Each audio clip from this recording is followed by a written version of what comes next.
Welcome back to another Movie Reviews to Go. My name's Henry, and today I've got the review, spoiler-free review, of Justice League. Now, this is one of the movies that I have been waiting for a long time, honestly. Since we started doing superhero movies, wouldn't it be cool to do a Justice League movie? And then when Marvel did their whole Avengers thing, I'm like, all right, we need a Justice League movie, and we finally got it. And I'm going to tell you the good and the bad about the movie and what I thought. Let's start off by talking about the director. Honestly, Zack Snyder directed the movie. Joss Whedon came in, did some reshoots. About 15-20% is what I heard of the reshoots are Joss Whedon. But honestly, this is a Zack Snyder movie. If you watch it, you will know what I mean. If you know Zack Snyder, this is his movie. When the credits open, it starts off by saying directed by Zack Snyder, a Zack Snyder film. Joss Whedon was credited as a writer in the story, but he did help a little with the reshoots, obviously. The movie stars Ben Affleck, Henry Cavill, we got Jason Momoa, Gal Gadot, Ezra Miller, Ray Fisher. I mean, we've got an ensemble of actors. Let me start by the good things I liked about the movie and why you should go watch the movie. Let me just do all that right off the bat.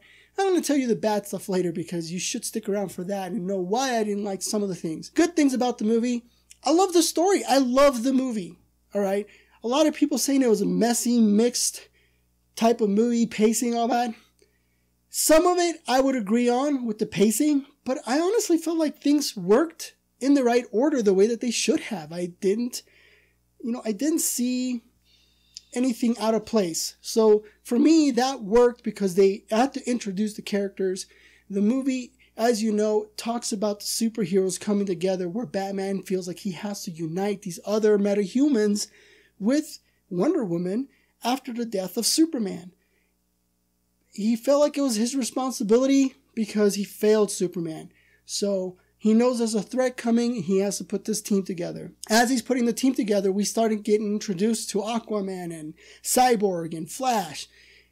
I felt like that part of the movie went really well based on the things that they chose and the order that they did them. I honestly felt like that part was really great. I loved the storytelling that they did.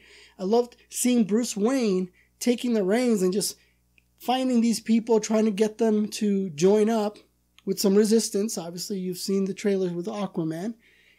And using Wonder Woman to help them get to that point because they both see that the need is there. Ezra Miller as the Flash. He was a little more goofy and comedic than I would have liked him to be. But that is the Flash. If you see him from the comics, he is the jokester. He is the guy that, makes the funny stuff or whatever. He's the levity of the team, obviously, the Flash. But I think I was a little used to the TV show Barry Allen, and I was kind of comparing the two. And then I had to step back and go, look, the TV series Flash is a different version of Barry Allen, and then this movie is more, I would have to say, like the comics.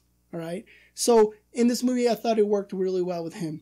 Aquaman, Jason Momoa did a great job. I was first kind of like, it's not Aquaman. He doesn't have long hair and a beard and this gruff guy full of tattoos. That's not Aquaman. But he did bring a lot of great traits of the Aquaman character that ended up working for this movie as well, which now I'm actually excited to see the Aquaman standalone movie because of it. Cyborg, I thought they did a lot to tell us his story. There was a lot that needed to be told there.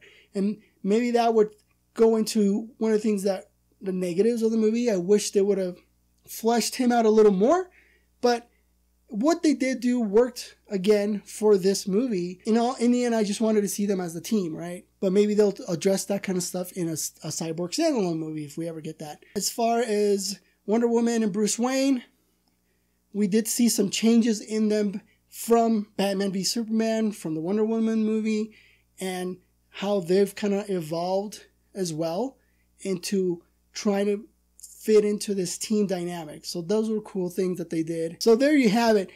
Probably the coolest thing that they did in the movie, and this is by far no spoiler because obviously we all know that in the comics Superman comes back.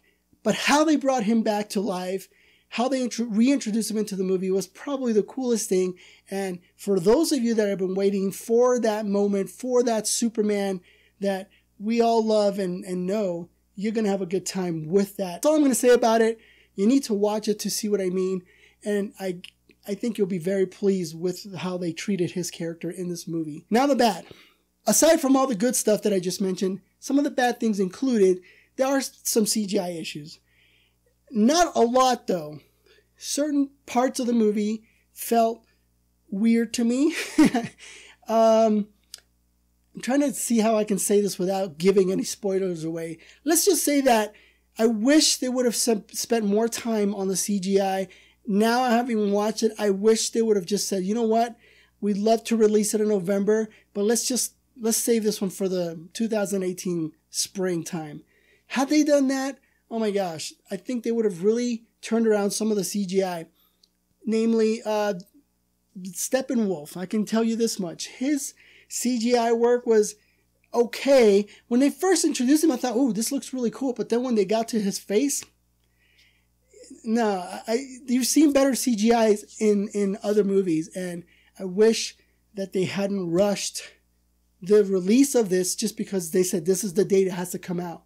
So that was a little, that was a negative for me. Some of the CGI work, not all of it, because some of it was really cool. You could tell some of it, they had really put the time and effort, because I think the CGI that was bad was probably because of some of the reshoots.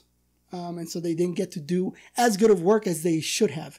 I mentioned the Cyborg thing. They could have done his story a little better.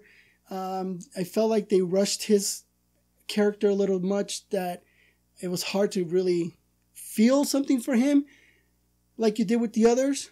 Barry Allen, we know his story, and so it's easy for us to care about his situation because you've seen the stories in the comics and you've seen the stories in the TV series. With Cyborg, we should have had a little more, all right? The way that the villain did his thing, it was okay, but he could have been a little more. I wish there would have been a little more, how do I put it? Something more serious happening that he does, something to show how evil he really is, to have you feel like fear, all right? That fear that they keep trying to show you in the movie. He needed to do something to really get that to come out. And they had it. They were close. There were even hints of it. And I felt like it wasn't there. And so he could have been a better villain. The CGI ruined that part a little too, because it's hard for you to feel like, oh man, this guy is evil. And then what he was really trying to do, I mean, I understood that he was trying to take over the world, obviously, but they could have really just explained a little bit more the motivation he has to do what he's doing. Aside from that, I honestly thought the movie was amazing. I came out of that movie feeling very pumped, very excited. I've actually seen it twice already. I want to see it another. I'm probably going to see it again and again and again and again. I've already seen it twice though. Both times that I've seen it, I've come out very excited and very pumped about the movie. Do stay for the end credit scene. You're going to want to watch those. There's two of them. There's a mid-credit, and then at the end of the movie, there's another. Very exciting stuff, very fun stuff. For all the comic book readers and lovers out there, you'll appreciate what happens in these end credit scenes. I would say go see it. If you haven't seen it, take the time to go see it. Definitely going to buy this movie when it comes out because I want to own it and I want to rewatch it. I honestly hope that they do an extended version like they did with Batman v Superman and Suicide Squad, that we get more, because there are some things in there, and that's probably another part of the negative. There are things that you can tell that are missing, okay? But again, not enough to make it ruin the experience for me, but if they come out with an extended version, I think it's going to make the movie even better. If you're listening out there, Warner Brothers, let's get that extended version. So there you go. There's my good and bad. Overall, I think you should go watch it. What would I give this if I were to score it? Probably a B. That's what I would give it, a B. Yeah, I can't give it an A. I would love to give it an A. Trust me. But because there were some flaws in the movie, there are some things that brought it down a little. I give it a B because it's still a solid good time, and I think you should go watch it. I don't know what the critics are saying, or did we even watch the same movie? Because I read some of these reviews and I'm like, what? Go see it. Tell me what you thought. I want to hear in the comments below if you agree with my thoughts on things that I discuss I'm going to try and do a spoiler video review on this, because I like to go over more in depth of what I liked about the movie and then what I didn't like in more detail. So give me a like if you enjoy this. Subscribe if you're new to my channel, and then come again, because I'm going to be doing more reviews. I got more movies that I'm watching. This is the time of the year when more movies are going to come out, so more reviews are going to be had. So thanks again for coming. My name is Henry, and I hope that you guys are watching movies, because I know that I am.